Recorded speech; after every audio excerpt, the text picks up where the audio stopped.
Do you ever struggle to build new good habits? Let's say you're trying to eat healthier, sleep earlier, exercise more, or work with fewer distractions around, like your phone.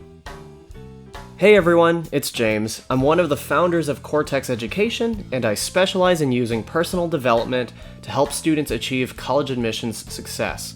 Today, I want to show you the 3 most powerful ways that I've discovered to build good new habits based on my work with students.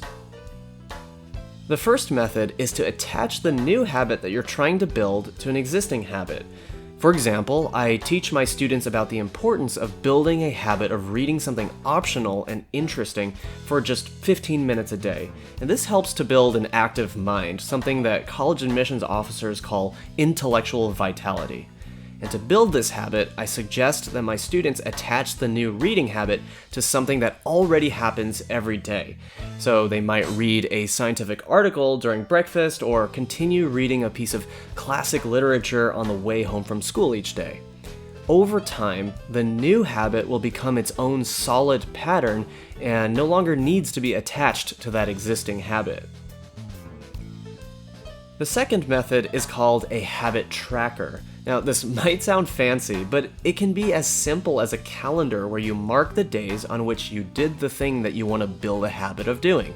I used this method back in the day about 4 years ago when I started working out again.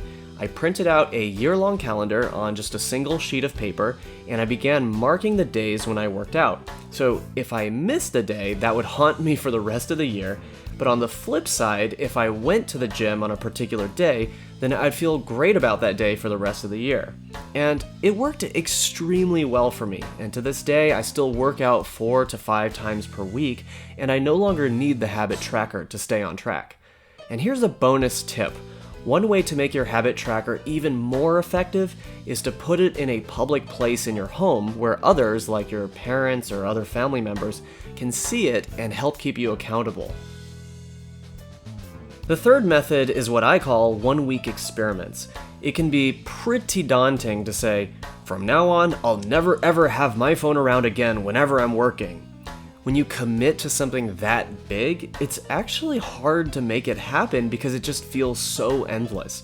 So one way to address this issue is to say, okay, for 1 week, I'm going to keep my phone away when I'm working to avoid distractions. No excuses, 100% compliance for that week. Then, after 1 week, you can decide whether you like this new habit, and you can ask yourself, did I feel more focused and productive during this week? And at that point, you can decide whether you want to extend out the habit for the next week, and the next week after that, and so on. The key to this method is that after the first week, you'll find that it's a lot easier to keep that momentum going.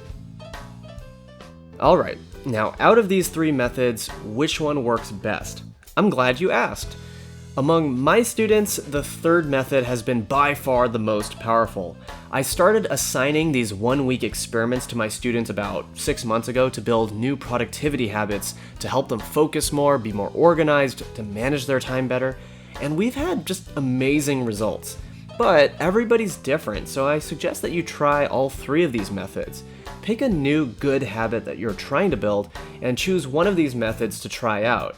Chances are that at least one of them is going to work really well for you, but you'll only find out if you try. I hope you liked this video and hopefully you learned something new, and if so, please hit that like button down below because that's the only way the YouTube algorithm knows that it should share this video with anybody else who might benefit from it. Again, my name is James, and I'm one of the founders of Cortex Education. I specialize in using personal development to help my students achieve college admissions success. Thank you so much for joining me today, and I'll see you in the next video.